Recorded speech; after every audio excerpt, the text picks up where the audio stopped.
Are you looking for a delicious game day treat or a simple supper to serve on your next Taco Tuesday? Now today I'm going to use my homemade Amish Velveeta cheese to make a Velveeta Queso that is to die for.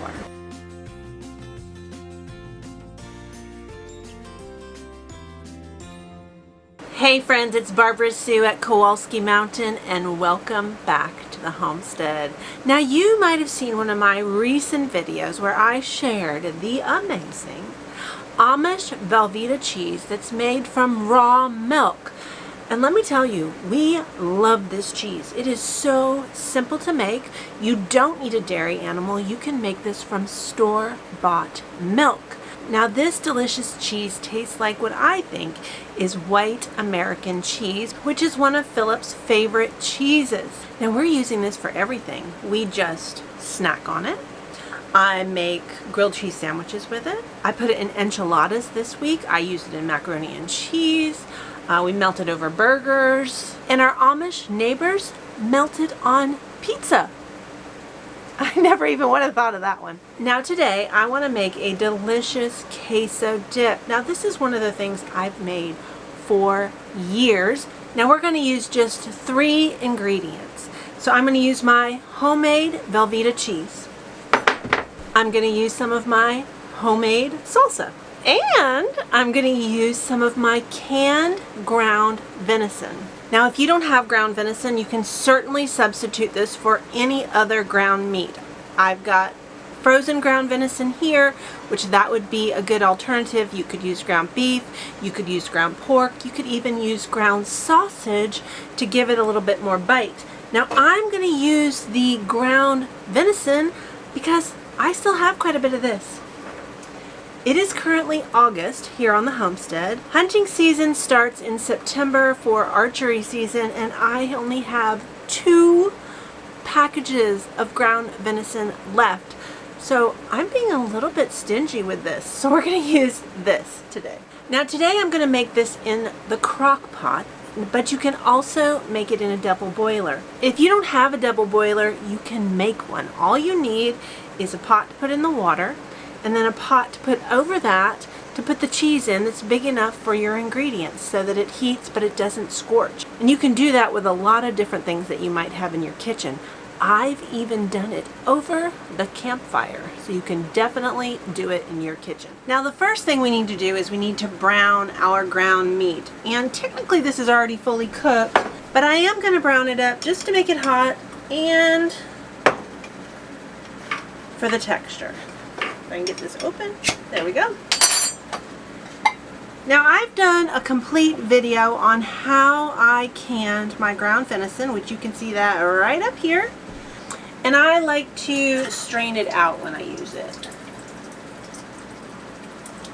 Now since this really just has to heat up, this isn't going to take long at all. Now I have always made this from that yellow block that you buy in the grocery store, that cheese-like product. I've always done it that way for decades because I had never found a good alternative until I found my Amish Velveeta cheese, and this is amazing. Now I don't put in the cheddar cheese powder. I don't feel like it needs it, but you can if you really want to.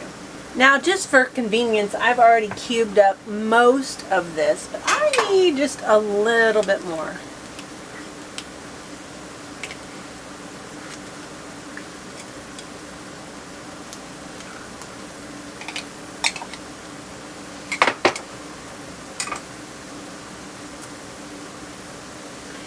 Now the best thing about my Amish Velveeta cheese is this is real cheese. This has got real milk in it. It's good for you. There's nothing in it that's not good for you. And who doesn't like knowing that the food that you put in your belly has got real nutritious food in it? Now I only need 2 more ounces over here. This is it. So this will be easy to do. And I'm just going to cube this up.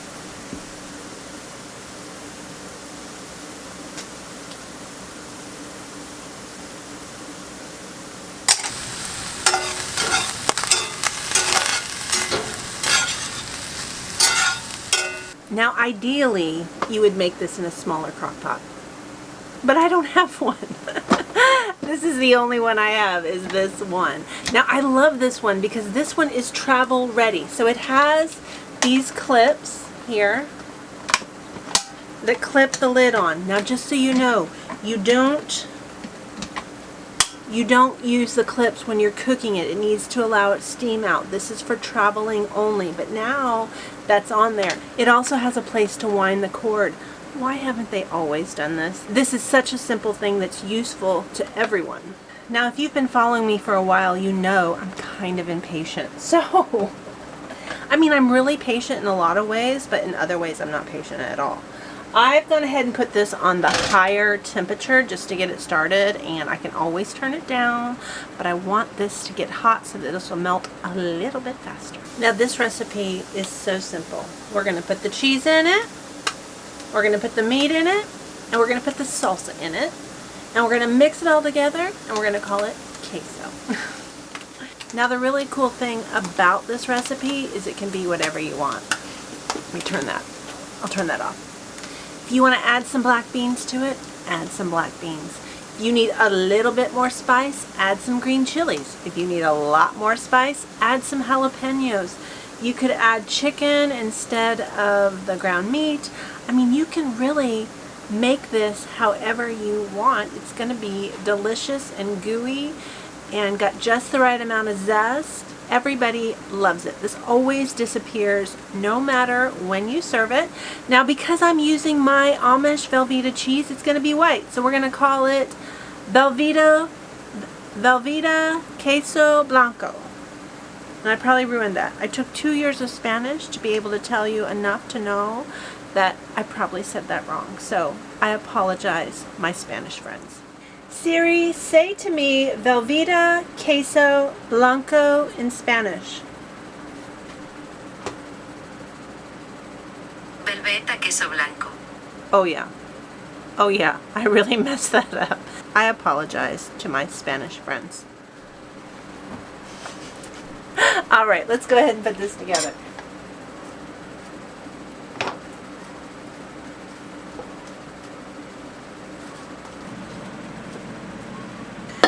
We're going to add this ground venison.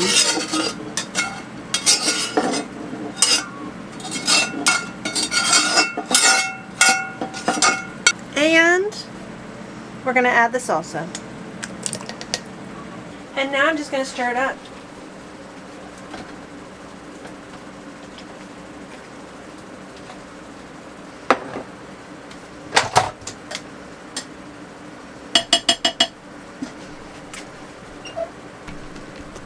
And now we wait. We're going to let that crock pot do its magic. Now when you are busy, when you're prepping for a party, this is so simple because you mix it together and you walk away and you just let the crock pot do all the hard work. Now if you're going to do this on a double boiler, you need to stir it more often. You need to be attending to it a little bit more to make sure that everything goes fine and you don't boil dry in your double boiler.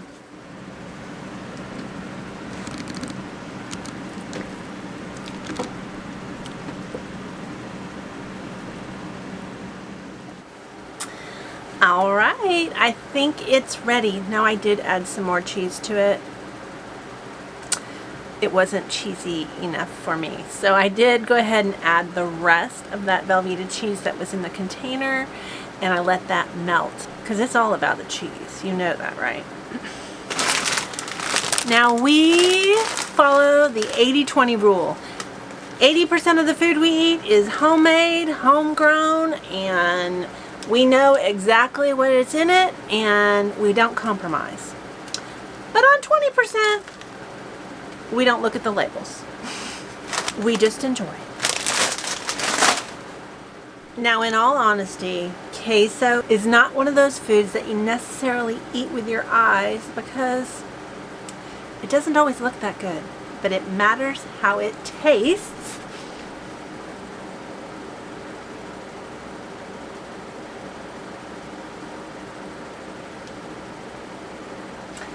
Now that did not take long to melt at all. I meant to set a timer for you and I forgot to. I'm going to say it took under a half hour, and that was in the slow cooker with no supervision. I just stirred it on occasion. I didn't have to hover over it or anything like that.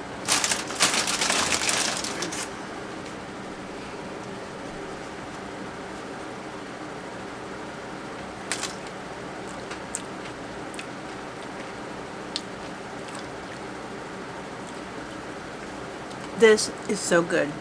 I have been, whoops, my chip is breaking.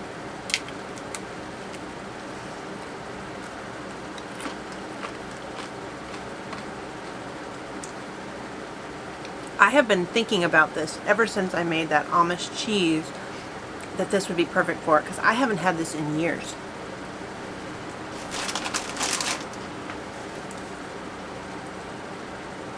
Now, like I said, if you want to dress it up, you can put some taco seasoning in it. You can put some jalapenos on it. Oh!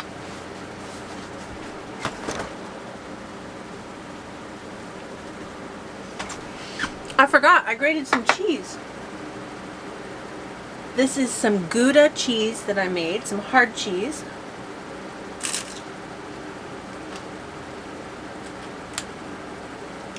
You can sprinkle that over the top.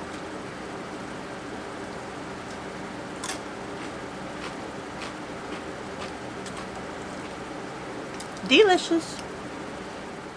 Well, friends, I hope I have given you some ideas of ways to use that Amish Velveeta cheese, because it's so good. It definitely deserves a place in your kitchen. Thank you so much for cooking with me today. As always, I really appreciate you watching, especially to the very end. If you haven't hit that subscribe button yet, hit that button. We'd love you to be a part of the Kowalski Mountain family. Thanks so much. We'll see you next time.